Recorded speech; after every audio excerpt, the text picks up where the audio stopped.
All right, we're at the Republican Convention here in St. Paul, and with us is Joe Repya, who's a retired U.S. Army Lieutenant Colonel. Joe, you were telling me that the protests out on the street today from the anti-war demonstrators, you folks staged a counter-protest. What did you do and why? Well, we printed up about 3,000 signs that had the American flag on it that said "Victory over terrorism, let our soldiers win."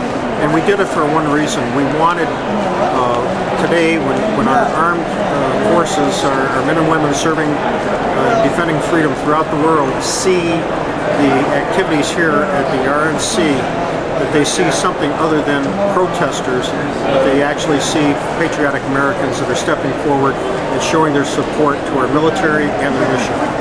There was a lot of discussion from both sides of this campaign as to how this war should be ended. What are your thoughts on that? I mean, you're a military veteran of 3 wars.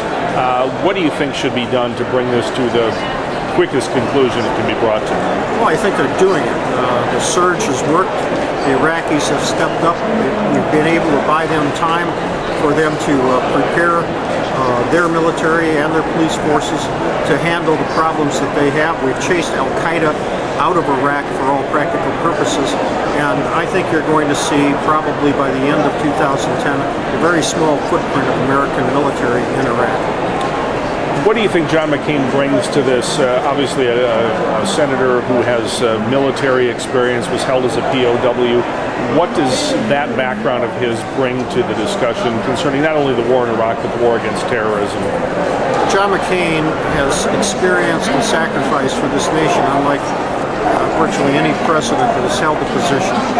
John McCain is going to bring a steady hand, the ability to make strong decisions when they have to be made.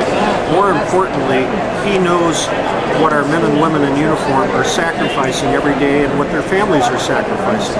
And at 3 o'clock in the morning when there's a crisis somewhere in the world, I want John McCain answering that phone and not somebody that has no experience at all and is going to have to turn around and run to get his vice president to decide what to do. A lot of people were surprised the other day when John McCain named Sarah Palin as his vice presidential choice. What do you think of her? I think Sarah Palin was an excellent choice. I think she's a tremendous asset to the ticket. I think she's going to do a tremendous job as vice president of the United States. You know, it occurs to me John McCain has had a son who's already served in Iraq, and I believe another one going. Yes. Joe Biden's son is going to Iraq shortly. Sarah Palin's son is going. Back during Vietnam, a lot of politicians were criticized. A lot of people of wealth in this country or privilege were criticized because maybe their children didn't go while others did. So we have 3 out of the 4 candidates who have children who have served or will serve over that. What's your thought on that? Well, I think that's fantastic. I mean, we have an all-volunteer military. And every one of those young men and women have stepped forward and volunteered to go, volunteered to be part of our military. And that's why I applaud them. And I think that we as a nation, regardless if we're independents, Democrats, or Republicans, should stop the debate and get strongly behind our men and women in harm's way.